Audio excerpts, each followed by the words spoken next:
Aujourd'hui, nous allons parler d'un sujet qui concerne beaucoup de chefs d'entreprise, à savoir les alternants. Et la plupart d'entre vous ne savent pas forcément comment fonctionne la rémunération ou alors les congés, et c'est le sujet de cette vidéo.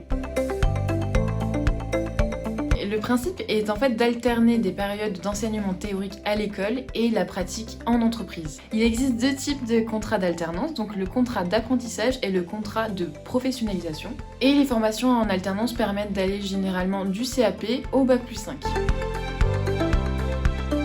La rémunération va dépendre du type de contrat de votre alternant. Comme vous pouvez le voir sur le tableau ci-dessous, en apprentissage, cela va dépendre de l'âge de votre alternant et puis de l'année de formation. En professionnalisation, comme vous pouvez le voir ci-dessous, la rémunération va dépendre de l'âge de l'apprenti et aussi de sa situation en fonction du diplôme qu'il a acquis. Donc c'est très simple, l'alternant a le droit au même jour de congé payé que tout autre salarié, donc c'est-à-dire 30 jours par an s'il s'agit de jours ouvrables ou 25 jours par an s'il s'agit de jours ouvrés. Donc pour rappel, un jour ouvrable correspond à tous les jours de la semaine excepté le dimanche et un jour ouvré correspond en général à toute la période de travail, c'est-à-dire du lundi au vendredi. Dans tous les cas, il s'agit d'une période de 5 semaines par an.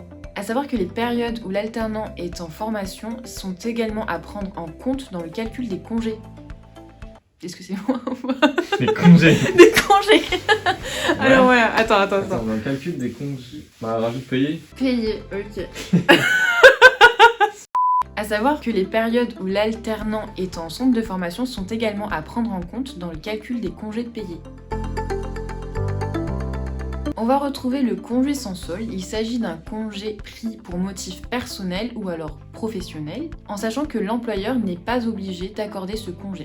Il y a le congé spécifique de 4 jours pour des motifs comme le mariage, le PACS ou le décès d'un membre de la famille proche. Il y a les congés paternité et maternité, bien sûr. Les congés annuels de l'entreprise, si par exemple l'entreprise ferme à une période de l'année, par exemple en été.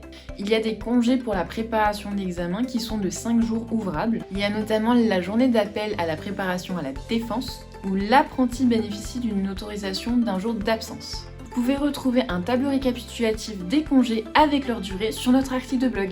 J'espère que cette vidéo vous aura plu, n'hésitez pas à nous laisser vos avis en commentaire. À bientôt!